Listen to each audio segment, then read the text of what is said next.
Gaariin gaaromminaa olii haadha abbaaf toluudha. Eebba isaanii fudhatanii injifannoon galuudha. Humna qabdu mara dhiibdee yoo qabeenyaan hin ibsine maali jabeenyi kheeree yoo haadha abbaan tirsine.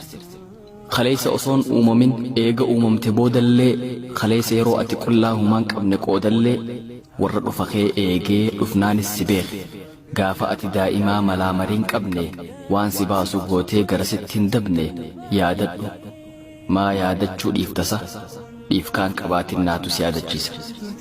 Gaafa bakka ciiftuu boochuu ol godhatu hin dandeenye gaafa halkanii fi guyyaa xurii ciincaa tokkos biran teenye ibiddaa bishaan addan bahitu gaafa waan si miidhu hin darbine gaafa caceetee garagalchitee waan balleessiteef hin gaabbine himattee firraan baaftu uffatteen oowwifattu halkanii guyyaa raftee humaalleen qorrifattu gaafa waan si ergan dhiiftee xabaaf karatti hafte gaafa hirriba nama dhorkitu ifi yeroo feete raftee harma aanan irraa dhuydu gaafa ilkeen qotte nama si waliin khoflu gaafa fuula cirtu khotte sababa malee akka maraattuu gaafa waan si fayyadu diddu gaafa mana qulqulleeffame gartee kosii alaatti fiddu nu jalaan dubbattuu osoo beekan warra khoflee si dubbise hegeree maal akka ati taatu osoon beeyne warra si gabbise daa'imaa dhiisaa boru guddatee baraa sammuunsaa bishaanii keeysatti immoo qaraa hamtuun hin aaggatinaa garaan nun dandahu fagaatu nurraa badaa asuma haa bobbahu ja'anii yakka ati hojjatte maraaf warra badii kaafatu